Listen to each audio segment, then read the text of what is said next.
variação muito grande de conhecimento dos profissionais municipais, né?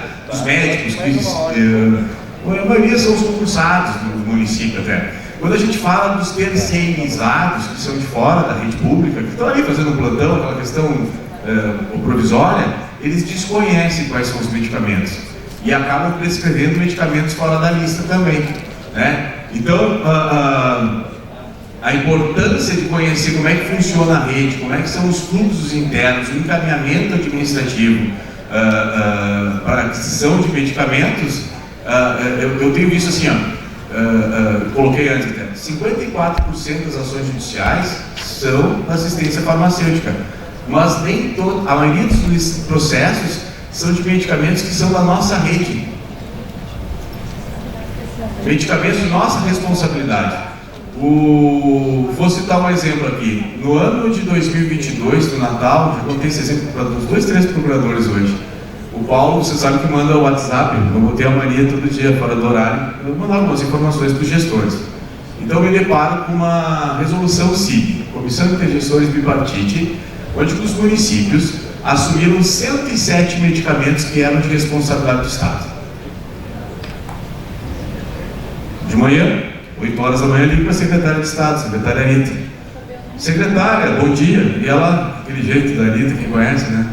Oi, Paulo, Feliz Natal, aquela, né, para a família toda. Eu, não, tudo bem, Feliz Natal, para a senhora também, mas a minha ligação não seria para o Natal, e sim porque eu me deparo com uma resolução CIB, onde os municípios aceitaram 107 medicamentos que são de sua responsabilidade. Paulo, eu propus, eles aceitaram.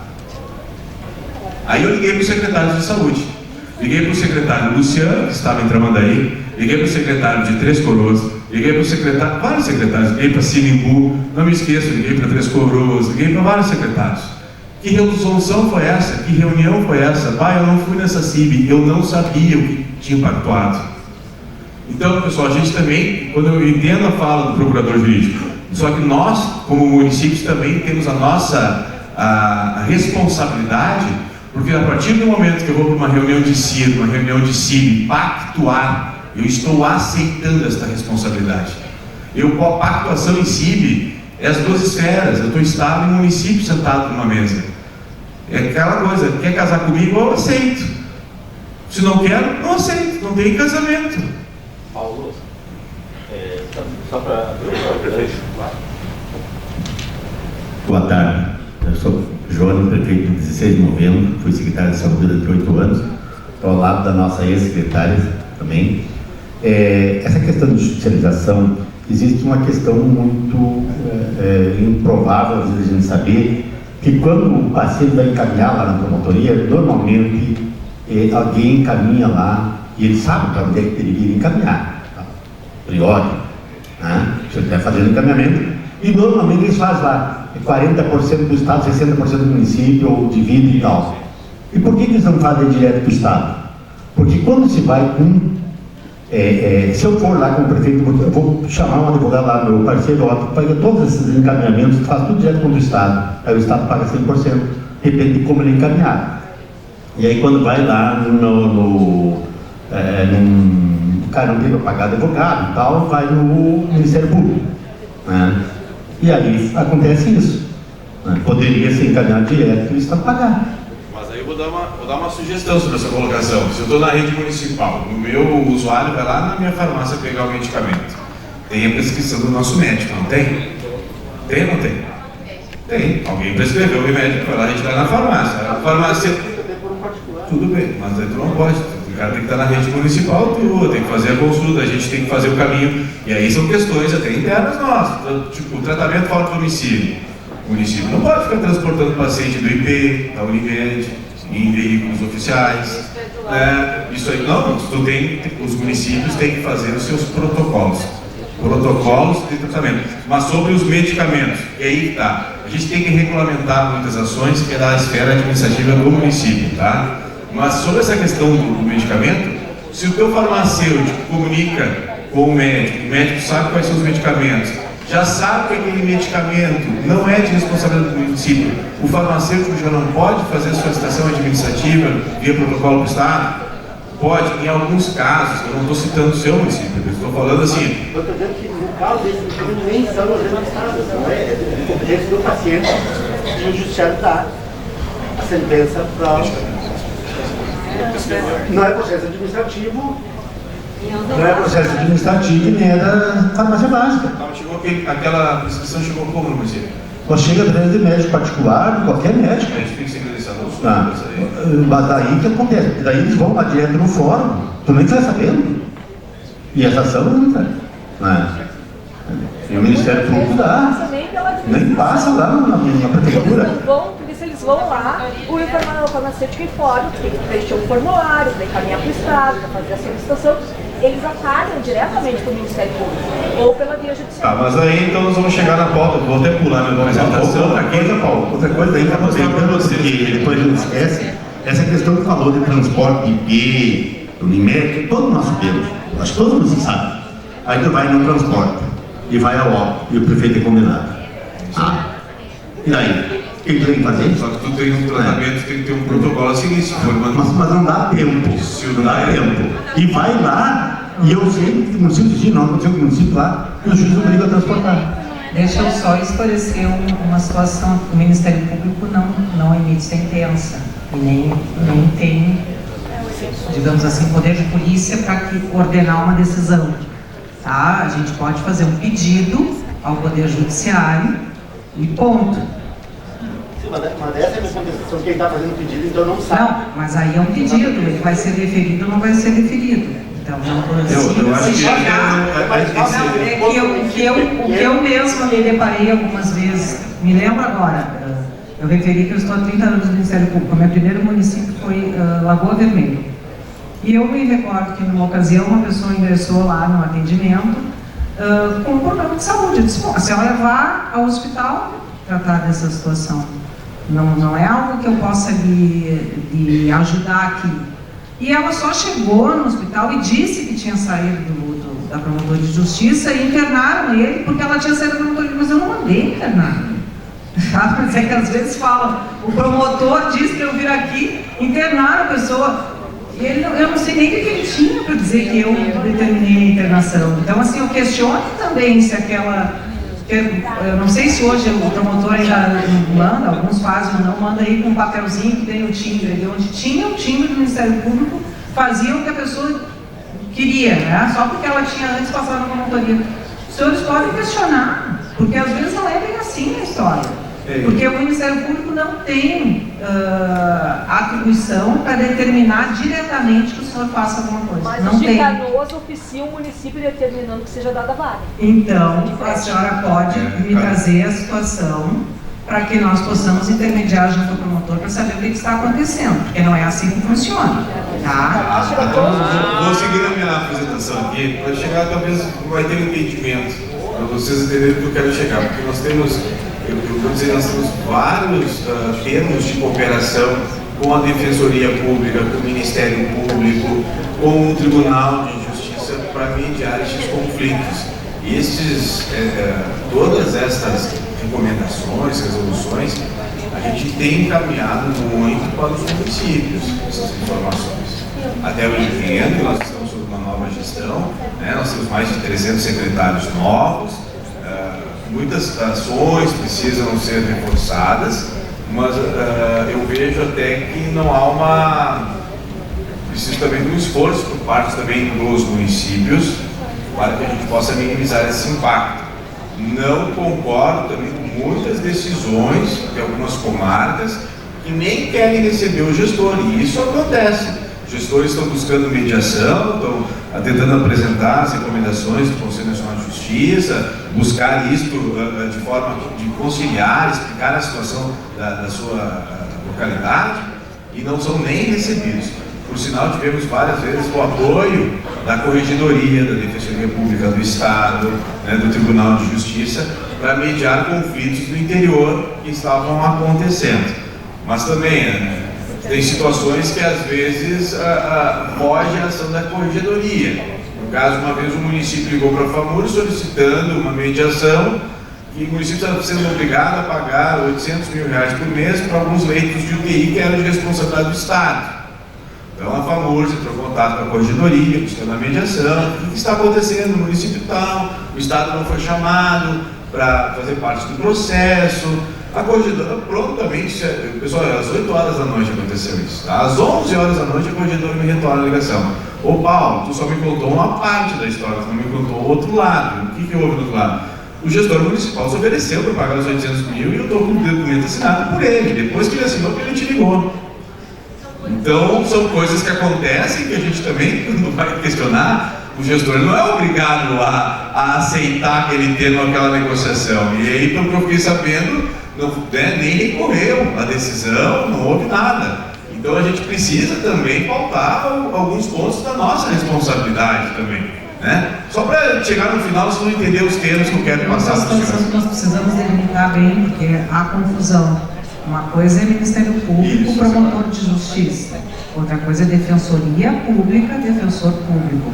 Porque hoje em dia, na maioria das vezes, quem propõe ações individuais são os defensores públicos.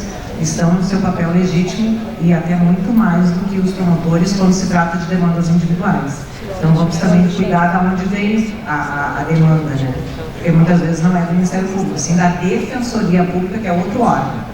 Que talvez pudesse estar aqui conversando conosco também, era uma boa.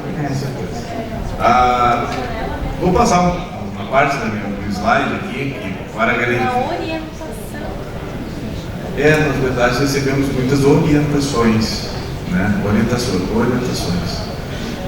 Sobre a questão da judicialização da saúde dos municípios, é importante que os municípios garantam, né, os postos de saúde tenham profissionais e insumos suficientes para evitar casos simples que tornem emergências, possuir uma cobertura de ESF para acompanhar os pacientes, criar fluxos claros de responsabilidade, trabalhar e definir protocolos do município. As pactuações que eu falo em si, né, o pessoal muitas vezes, eu vejo que o Estado não acompanha, a Coordenadoria Regional de Saúde lá, já chega com a pauta pronta para os municípios, vocês não têm autonomia nenhuma, e eu não vejo contestação sobre isso. Muitas vezes, vocês vão para reuniões onde a pauta está formada, mas não é do interesse do município, né? E acabam não tendo uma conversa, uma união. Vocês têm que entender que o município é infederado. Os municípios precisam se unir antes de uma reunião em si, antes de uma reunião em si. E aí é uma pauta que eu já tenho solicitado para o COSENS, e até os secretários entendem vocês, que não tem como acompanhar a demanda, é muito grande, porque eles decidem a pauta da CETEC à noite, no outro dia de manhã é a CIV para nem dar tempo de vocês discutirem o tema, né? Mas vocês podem, como secretários, solicitar para o COSENS que vocês não vão pactuar naquele mês esses temas. Isso antigamente sempre foi aberto. Quem decide a pauta é as duas esferas, é o Estado e o município. Vocês não são obrigados a pactuar. Esse exemplo que eu coloquei nos medicamentos, esses 107 medicamentos, eles estavam há 10 anos tentando pactuar. Eu estava no Estado quando aquilo era pauta de CIB e não passava. E numa noite de Natal passou, uma noite antes de Natal passou essa pactuação. A mesma questão das fraldas. Vocês sabem da situação das fraldas? Alguém tem noção de quanto vocês gastam de fraldas por mês? E da onde está vindo o recurso das fraldas? Vocês sabem? Assistência farmacêutica. E fralda é remédio? E tem uma contestação pedindo aumento do recurso financeiro por parte do Estado para assistência farmacêutica? Quanto é que vocês recebem da assistência farmacêutica por habitante ano de Estado? 2,39, se eu não estou engano, agora foi 5,9. A União estava em 3, foi para 4, foi para 5, agora paga R$ 8,00 por habitante ano. R$ 8,38 para ser mais justo, até R$ 8,38, dependendo de uma região. Aí eu estou com o Estado repassando R$ 2,59 por habitante ano desde 2017. Aí eu vou somar os 2 mais 8, eu estou 10 pila, mais os centavos, vamos deixar R$ 11,00. Vocês vão comprar uma caixa de paracetamol com R$ 11,00 para aqueles órgãos, então torcer para ele não vir. E aí por isso também o custo de medicamentos que você está se elevando. Só que aí eu vou entrar mais tarde, que a prefeita e o assessor jurídico acho que saíram, eu queria mostrar o Oportuniza para eles. Porque o município não tem uma comissão de farmácia terapêutica. Quantos tem uma comissão de farmácia terapêutica aqui? Quantos conhecem o Oportuniza assistência farmacêutica aqui? Não, sim. conheço quem está lá verdinho no mapa, eu tenho visto, pessoal, eu acompanho todo dia o Oportuniza. Quem não sabe o que é o Oportuniza Assistência Farmacêutica? Melhor para fazer essa pergunta. Todos sabem o que é o Oportuniza? Canoas. A senhora que é de Canoas, né? Nova Santa Rita. A senhora fez o Oportuniza Assistência Farmacêutica? Eu sou jurídica, quem faz é a saúde. Provavelmente eles tenham feito, porque o secretário da saúde está sempre buscando. Porque o secretário da saúde ele está sempre nessas questões de regulamento. Tá. O Oportuniza Assistência Farmacêutica, pessoal, vou chegar lá depois na apresentação, ele foi criado em 2022. Tá? Até hoje nós temos 422 municípios utilizando o Oportuniza Assistência Farmacêutica. E conforme recomendação do próprio Conselho Nacional do Comitê de Saúde e do Conselho Nacional de Justiça, todo o Poder Judiciário olha a lista de medicamentos de responsabilidade do Estado, do município e da União lá. Então quem não preencheu lá pode correr o risco sim de ser judicializado. Porque o Poder Judiciário está olhando uma lista onde vocês não divulgam o que é de vocês, o que é do Estado, o que é da União. Ele não está olhando lá. Vocês não tem que dizer quais são os medicamentos de atenção básica que vocês disponibilizam para a população. Esse sistema diz quais são os medicamentos da farmácia popular, quais são os medicamentos disponíveis, indisponíveis, aguardando reposição. Até muitas vezes o aguardando reposição ele foi criado nesse sistema porque tu comprou via consórcio, vai demorar 3 dias para chegar esse medicamento, será que eu não consigo? Até o Poder Judiciário não vai nem judicializar. A recomendação é que primeiro se oriente, entre em contato com o farmacêutico municipal, verifique a disponibilidade daqui a pouco de uma outra unidade que vocês podem posteriormente se trocar isso aí, para não ter judicialização. Agora, é importante que os municípios utilizem esse sistema, que o Poder Judiciário também utiliza. E fomos nós, os municípios, que criamos, e é gratuito esse acesso. Esse acesso é de uso da população. Muitas vezes, e aí por isso que eu falo da importância de alimentar. Porque às vezes o farmacêutico, isso eu vou contar para vocês, a gente está acompanhando, o farmacêutico foi lá e botou a primeira lista de medicamentos. E lá na Favores eu consigo rastrear quando foi a última entrada daquele município para atualizar a lista. Ontem mesmo eu estava vendo um município que a última atualização dele foi no dia 21 de novembro de 2023. O farmacêutico nunca mais acessou o sistema, ele botou aquela lista. A população está acessando lá. A população no sistema aparece, olha, no posto A, B, C, o paracetamol está lá. Ela vai lá na unidade de saúde pegar o paracetamol. E não tem paracetamol. Estou dando um exemplo, está me entendendo? Então, a importância de alimentar sistemas para a gente tentar reduzir a judicialização, porque o usuário chegou na unidade, muitas vezes não tem a informação correta, busca a defensoria e acaba gerando uma ação judicial aí desnecessária. Acontece isso. Nós não temos problemas com medicação, só aqueles medicamentos mesmo que é da obrigação do Estado. Que aí nós, através nós damos, quando eles ganham a liminar, e já fizemos a solicitação para o Estado. E aí o Estado nos repõe a medicação. E aí todos os meses eles vão lá buscar, mas é o Estado que nos passa o medicamento. Mas medicamento da ciência básica, no município, nós não temos ações judiciais. O que acontece, eu vou passar, você vai perguntar, por exemplo, depois a gente traz as perguntas, né? Eu tenho visto as listas de medicamentos e os municípios trazem para si responsabilidades. Eles acabam em suas reuniões lançando medicamentos que são de responsabilidade do Estado da União. E aí depois que tu lança para dentro da tua lista, como é que é? O bebê é teu, agora embala ele. Agora tu vai cuidar. Entendeu? Eu vejo que muitas vezes, por isso que nesse sistema tu tem separado os botões, né? Um botão que é das reuniões dos municípios, o que é do Estado, o que é da União. Eu vejo, o pessoal diz, vou comprar para não ser judicializado, mas aí a partir do momento tu traz para si, porque tu homologou aquilo dentro da tua remume, aprovou no teu Conselho Municipal de Saúde, agora aquele que você tem. Não, nós só compramos quando tem liminar e terminando a compra pelo município. Aí nós cumprimos a liminar e discutimos o processo. E fizemos a solicitação do medicamento via Estado. Aí o Estado veio... Eu posso ser sincero. Mas é a solução que nós temos. Eu vou descumprir uma decisão judicial? Não estou falando isso. A gente conhece as realidades depois do informação.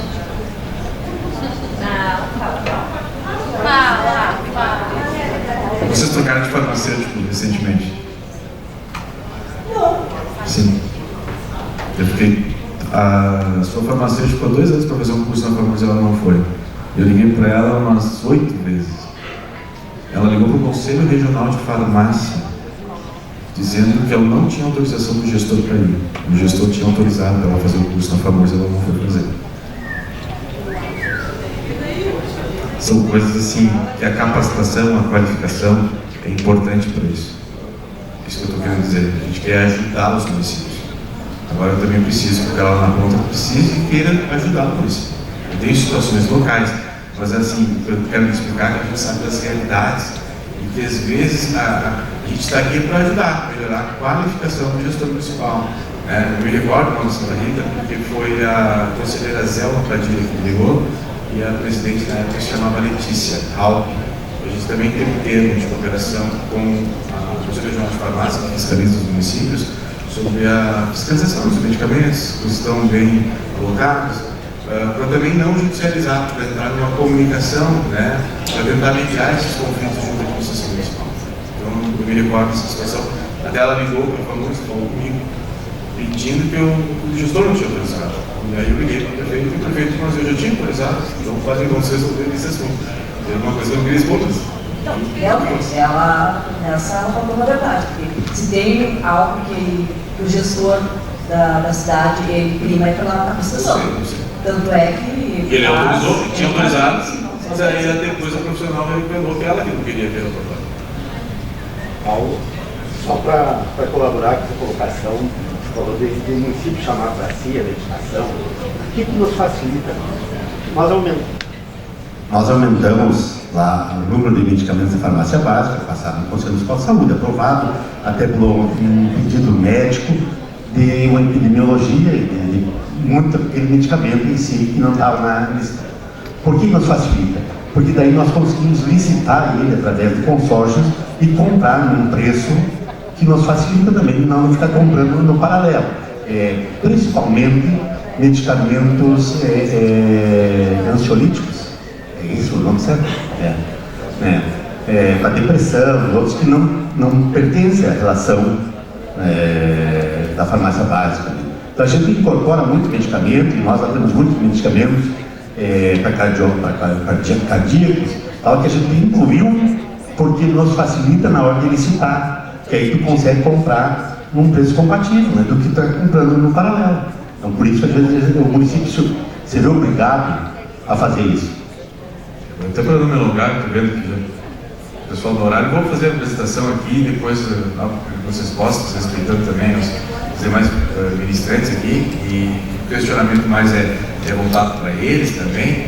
Eu acho que uma parte da minha apresentação reforça a fala do desembargador Ney e também da doutora Isabel, que a equipe jurídica precisa estar sempre especializada, usar o NATJUS para pareceres técnicos, recorrer de decisões injustas, quando uma liminar impõe um custo, muitas vezes abusivo para os municípios, buscar a revisão das decisões, criar mecanismos de mediação, e aí vem a fala do desembargador Ney e da doutora Isabel, implantar as câmaras de conciliação, resolver as demandas antes que virem processos judiciais, negociando com pacientes e familiares. É importante a gente frisar que o usuário é a porta de entrada na unidade básica de saúde. Quem está fazendo o filtro daquele usuário, quem está encaminhando ele, deverá sempre ficar atento. Hoje eu vejo um grande problema com os secretários de saúde que estão aqui, eles podem citar também, nós temos mais de 689 mil pessoas na fila do GECOM, e vocês não têm a contrarreferência. Depois que encaminhou aquele paciente, o que aconteceu com ele? Ele foi para onde? Ele vai para uma cirurgia, ele vai para onde? E é uma informação que vocês muitas vezes não têm este controle e precisam, e que não é fornecido por parte do Estado. E às vezes o Estado não é resolutivo, e aquele usuário acaba buscando a justiça e o município acaba sendo parte da ação para arcar com esse custeio. Melhorar a gestão e controle de demandas. Eu vejo que o monitoramento das demandas que estão sendo judicializadas, por isso que eu perguntei naquela questão, se estão acompanhando quantas ações judiciais na área da saúde, o que é focado na área de medicamentos, na área de consultas e serviços especializados, junto aos prestadores de serviço está sendo realizado. Gerenciar bem o estoque de medicamentos e insumos, aí é uma questão de controle da assistência farmacêutica, E eu vou te dizer, esse sistema eu defendo muito o Oportuniza, que ele vem para auxiliar vocês, auxiliar a gestão municipal. Eu vejo muitas vezes que ele não tem uma atenção, né? Nós estamos com mais ou menos 68 municípios até hoje, o município já tem mais de 2 anos, 68 municípios até hoje não divulgaram essas listas de medicamentos públicos. E é uma questão interna, respeito, mas que sendo bem utilizado, e eu vejo isso lá no município de Tramandaí, de Mostarda, de São Borja, de Ijuí, Porto Alegre também usa ele. A lista é pública, todo usuário tem acesso a essa lista de medicamentos, né? Ele busca a unidade, uma forma de farmacêutico, do profissional da unidade de saúde se aproximar do usuário, tentar dar a orientação correta, né, de como ele tem que proceder, como é que ele deve encaminhar o processo, muitas vezes administrativo. E eu acho que a gente deveria também, essa questão da assistência farmacêutica junto aos municípios, nós temos, fizemos um levantamento junto com o Conselho Regional de Farmácia, a questão das nossas unidades profissionais, né, farmacêuticos em algumas unidades, muitas vezes são profissionais que necessitam, vou ser bem claro, eu recebo ligações de farmacêuticos que não sabem o que é uma Remomin. Tá? Então, assim, não tem outra forma de dizer. E aí, há quanto tempo tu atua no município? Ah, Paulo, eu estou há 5, eu estou há 7 anos, eu nunca ouvi falar isso aqui dentro. Eu só pego a lista que me mando e publico. Não é assim. Remomin tem que considerar situações epidemiológicas locais. No passado, eu verificava isso. Isso é fato. Vamos lá. Um município lá da fronteira oeste copiando a lista de medicamentos do município da Serra. Situações epidemiológicas totalmente diferentes. Aí eu estou com o pessoal da Serra com uma bronquite brava e o pessoal lá na fronteira também está com bronquite, porque estava sobrando medicamento para bronquite no município da fronteira. Então, entende? A gente tem que ver a situação epidemiológica. Como é que a gente faz uma Remomin? Por isso que eu perguntei, comissão de farmácia terapêutica, o que é? Comissão de farmácia, ela é formada pelo médico, pelo farmacêutico, pelo secretário, pelo enfermeiro. É uma análise clínica da região, quais são os medicamentos que de fato vocês precisam, o que vocês vão utilizar para aquela comunidade, conforme o perfil epidemiológico e as demandas das unidades de saúde. Preciso fazer uma lei municipal para criar um CFT? Não precisa fazer lei municipal. Preciso de uma portaria? Pode criar, o secretário de saúde pode emitir uma portaria ou fazer simples uma ata, onde o corpo clínico defina e tem a aprovação do teu Conselho Municipal de Saúde que aqueles medicamentos são os que vocês vão disponibilizar. Vocês têm uma CIB já pactuando isso, que quais os medicamentos que vocês disponibilizarem via Remomin, esses sim são de obrigatoriedade de vocês. Vocês têm uma CIB, em 2022 vocês pactuaram isso, os secretários de saúde, né? Não vocês, desculpa. Mas a Remomin é a relação dos medicamentos municipais de obrigatoriedade do município.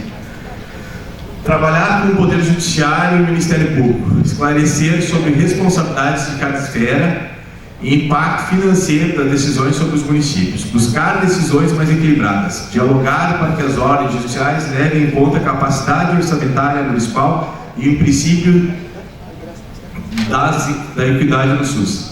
E aí, por que eu estou falando isso? Porque isso aqui é o que me impacta. Aqui é quanto que o Estado investe em saúde.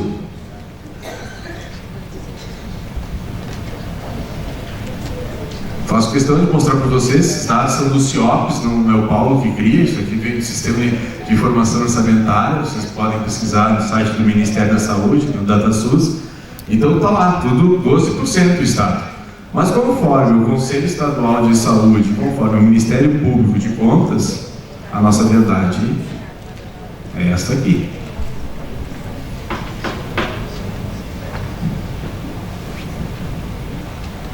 E você sabe qual que é a diferença para alcançar os 12% em reais?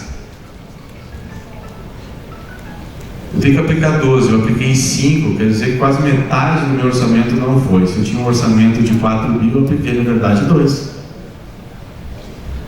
Isso ano. E isso eu acho que tem que ser mostrado para o Ministério Público, para o Tribunal de Justiça, quando vem uma decisão judicial. Olha aqui, meu município gasta 22% do meu orçamento, 30%. Chegou um ano, o município aqui da região metropolitana, estou falando nomes de municípios demais, O município da região metropolitana chegou a gastar 40,2% do seu orçamento com saúde. O município que mais gastou com saúde no estado do Rio Grande do Sul. Olha, na última década até, vou dizer, aqui da região metropolitana, um município pequenininho, ele teve que assumir um hospital, né?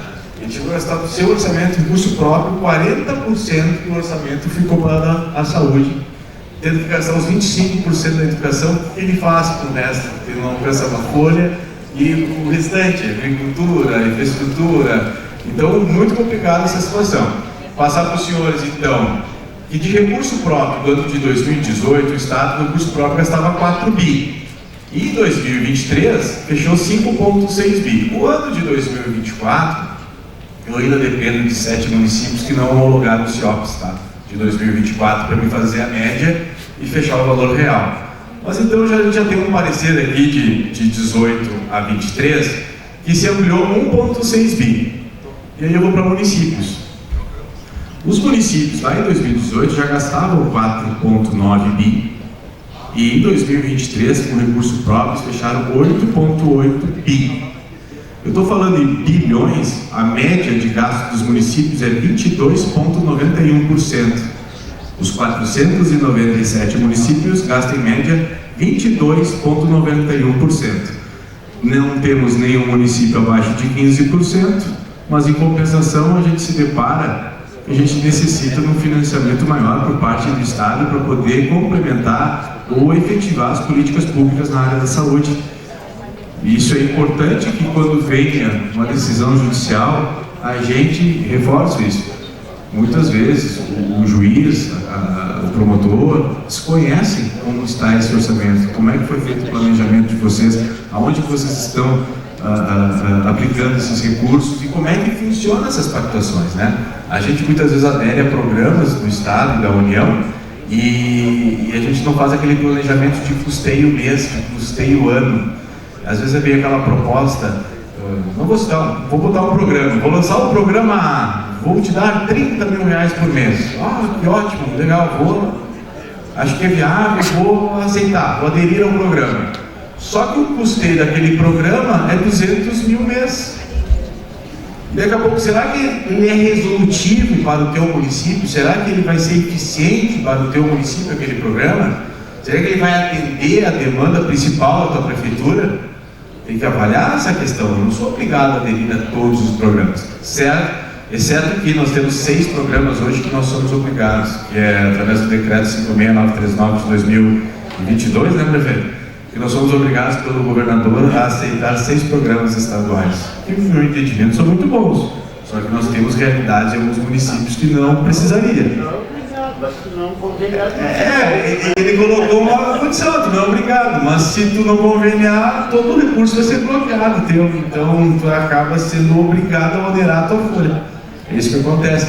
Mas devemos sim chamar o Ministério Público e fazer essas informações que muitas vezes se conhecem. Eu pensei em 200 municípios, né, prefeito? Bom, como eu falei antes, sobre a questão da importância, eu queria lançar para o Oportunistas, para citar para os senhores, estes municípios em verde, eles atualizaram diariamente essas listas de medicamentos. Os municípios em amarelo estão há 10 dias sem atualizar suas listas de medicamentos. E os municípios em vermelho nunca atualizaram e nem publicaram essas listas de medicamentos. Então, nós temos esta é a realidade do nosso sistema. Cada gestor municipal tem uma senha de acesso. Agradeço muito também ao Poder Judiciário, apesar de ter as minhas críticas sobre algumas decisões, mas sempre foram parceiros para o diálogo e para a construção. E esse sistema, ele funciona, ele acontece e é muito importante para diversos municípios, pela questão os municípios, a gente agradece a oportunidade que o Poder Judiciário deu e também da gente poder revelar a nossa realidade, porque o sistema, ele também informa quanto cada município gasta. Então, quando vem aquela questão do Ministério Público, lá da Defensoria, as informações, a gente tem um percentual de quantos municípios gastam na saúde e quanto que eles gastam na assistência farmacêutica. O sistema também disponibiliza todas as unidades aonde que são distribuídos os medicamentos com georreferenciamento. Logo abaixo vocês colocam ali, ó, De 24% com gasto em saúde, esse município gastou 12 milhões e dos 12 milhões, 3% foi com assistência farmacêutica. Aqui eu estou usando o município no caso de Mostardas, isso? Ele tem 4 unidades que distribuem medicamentos. Vocês estão vendo alguma coisa na comissão de farmácia terapêutica? Eu só tenho um farmacêutico, eu gostaria de ver um médico, um secretário, um enfermeiro. Eu preciso de uma comissão de farmácia terapêutica para ter a minha lista de medicamentos mais eficiente e que eu possa atender a necessidade do município e reduzir a judicialização. As FTs são necessárias para isso, né? E que é importante que a comissão de farmácia terapêutica falar para os senhores que a comissão de farmácia terapêutica é responsável pela seleção de medicamentos baseada em evidências científicas. Por isso que é importante a participação do corpo clínico, dos médicos, dos enfermeiros nas decisões da listagem desses medicamentos. Também colocar que após a publicação e o lançamento do sistema, foi publicada esta lei, a Lei 14.654 de 2023, que obriga a divulgação dos estoques. Esse sistema ele já foi divulgado também em Brasília, o Ministério da Inovação solicitou ele, a CNN também questionou ele e tem apresentado para o STF para fazer parte do banco de dados desse Sistema Nacional do Termo 1234. Para como é que funcionava, se a gente poderia auxiliar na forma das ações judiciais até, né? Aqui segue a recomendação do que até foi homologada pelo desembargador Ney, e eu colocaria para os senhores aqui: resolve recomendar que as decisões judiciais de fornecimento de medicamentos padronizados do Sistema Único de Saúde sejam precedidas de consultas à Relação Nacional, a ANAMI, a REME e a REMUME, que seja consultada a disponibilidade de medicamentos incorporados pela União, Estado e municípios na plataforma Oportuniza Assistência Farmacêutica. Isso aqui é uma recomendação do Tribunal de Justiça para todo o Poder Judiciário do interior do Estado do Rio Grande do Sul. E o nosso mapa está assim.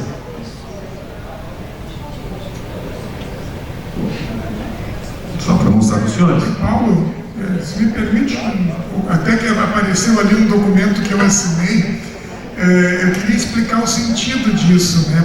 É que a judicialização, ela depende de uma necessidade, que nós chamamos de interesse de agir. Se o juiz ele pegar um processo que uma pessoa está pedindo, que ele dê uma liminar para determinar que o gestor municipal forneça um medicamento, e o juiz, antes de decidir, ele entra num site e verifica que aquele medicamento é só a pessoa com a receita e comparecer lá e retirar, o juiz deveria julgar esse processo extinto. Ele não deveria dar a liminar e mandar citar o município e gerar todo um custo, inclusive, como a doutora Isabel falou, de honorários advocatícios. Porque no fim do dia, além de ser condenado a fornecer o medicamento, vai ter despesas processuais com a parte dos advogados, né, e até o advogado do autor.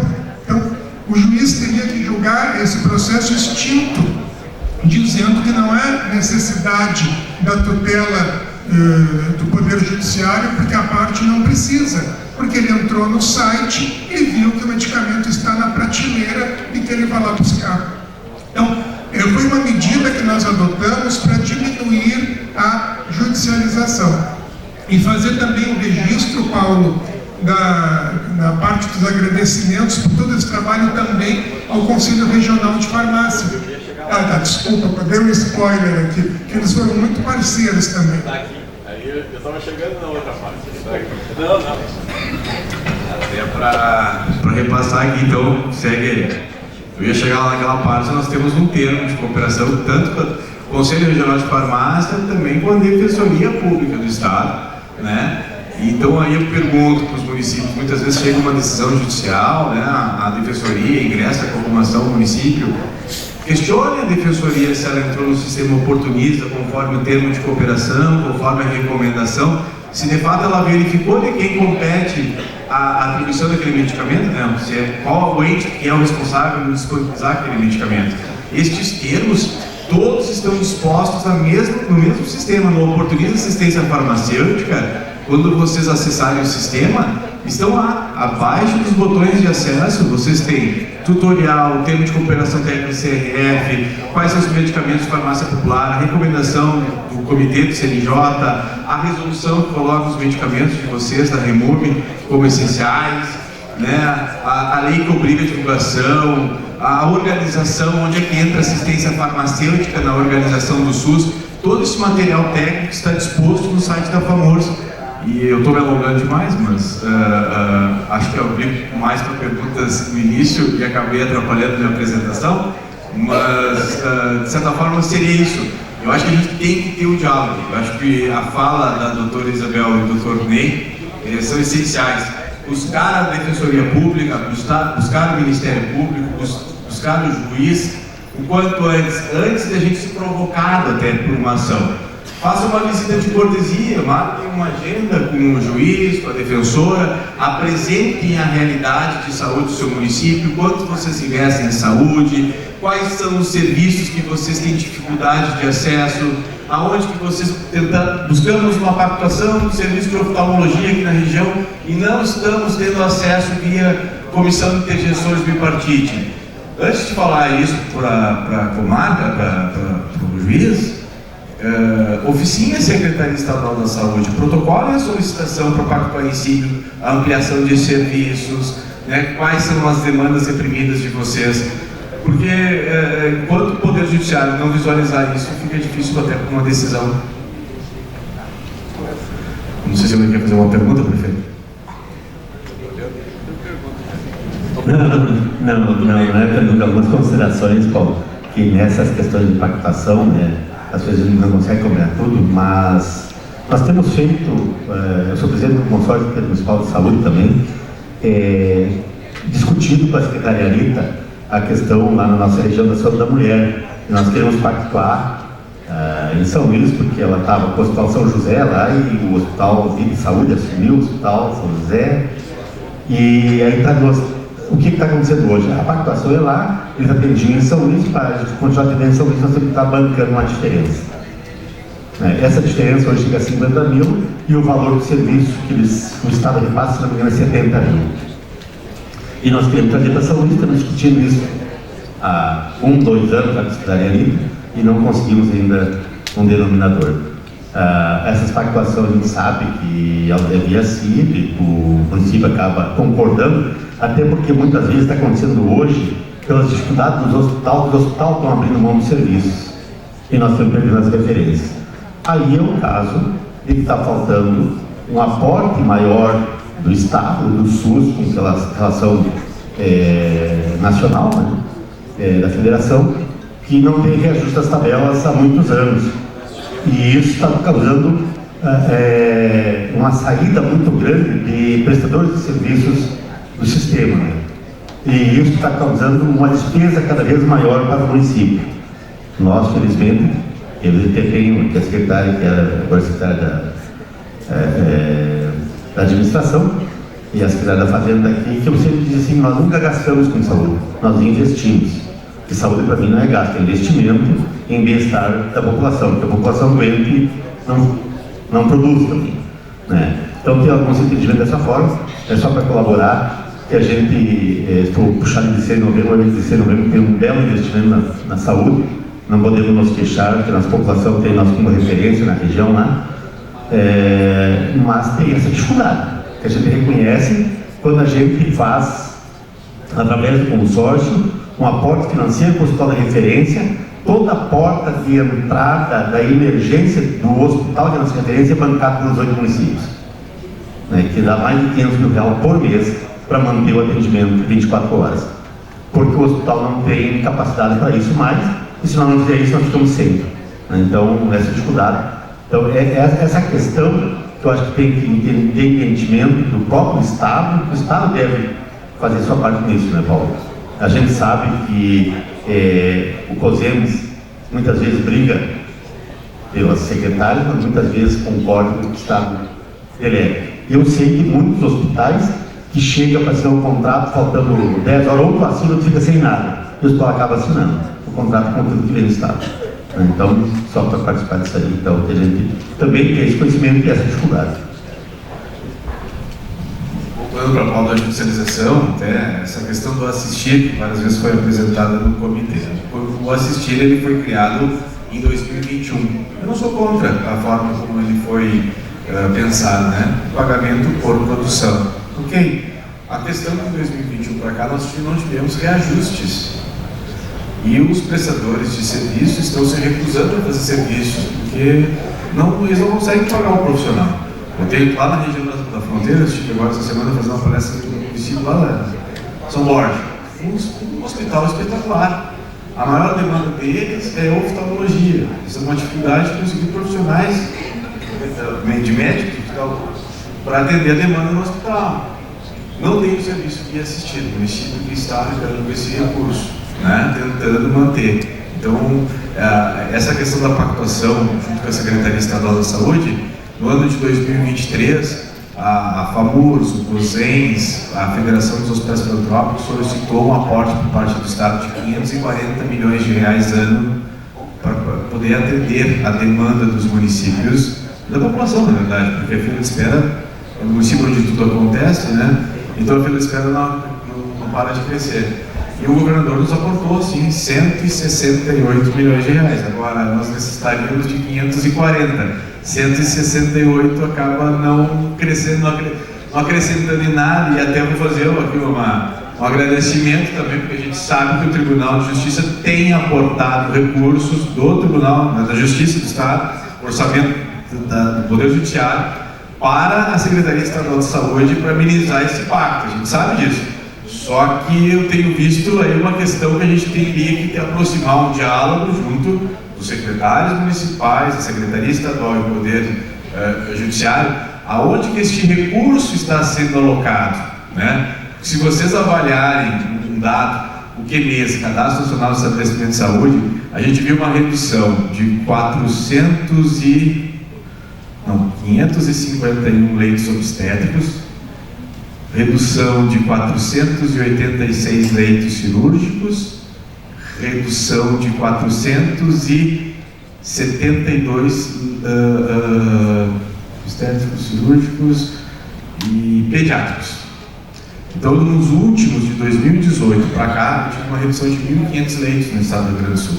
E essa demanda, ela precisa de um leito, ela precisa de uma resolução. Se eu não tiver esses leitos, automaticamente a demanda judicial, também a demora para poder auxiliar o usuário. Para atrapalhar um pouco mais. Já quero levar embora aqui para outra reunião. Paulo, nós temos um problema assim hoje do GERCOM. O GERCOM veio para solucionar, e aí o Estado, o GERCOM agora nos mostra o tamanho da fila, mas não dá solução, né? Então, mostrar o tamanho da fila, todos os municípios sabem. Pior do que isso é que o município sabe qual é o paciente que está com prioridade. E lá no GERCOM não reconhece isso. Então, muitas vezes, o paciente que entrou 3, 4 vezes lá é atendido, e o que está sofrendo há tempos não é atendido, Paulo. Então, essa questão do GERCOM mostrou a fila e trouxe uma dificuldade. Que nós, antes da pandemia, nós conseguimos chegar no município a fila zero para cirurgia, porque nós tínhamos essa condição de ir lá e fazer uma complementação via consórcio para os médicos poderem atender. Hoje a nossa complementação está em torno de R$1.000, se não me engano, por cirurgia, R$830, para cada cirurgia feita pelo SUS. O município complementa 830 via consórcio, e os médicos querem fazer para pegar os 830, que é mais do que o SUS paga hoje, em média. Só que o GERCOM não dá mais essa condição para nós, né? E aí a nossa fila começou de novo a acontecer. É por isso que eu vou reforçar, a gente se estendeu, o horário está tarde, a gente está entrando em outras pautas, que o foco aqui é que a gente tente buscar a redução da judicialização, fomentando o diálogo e a mediação. Tentar escutar o Estado, o Ministério da Saúde, buscar pactuações novas. O desembargador Ney, a doutora, que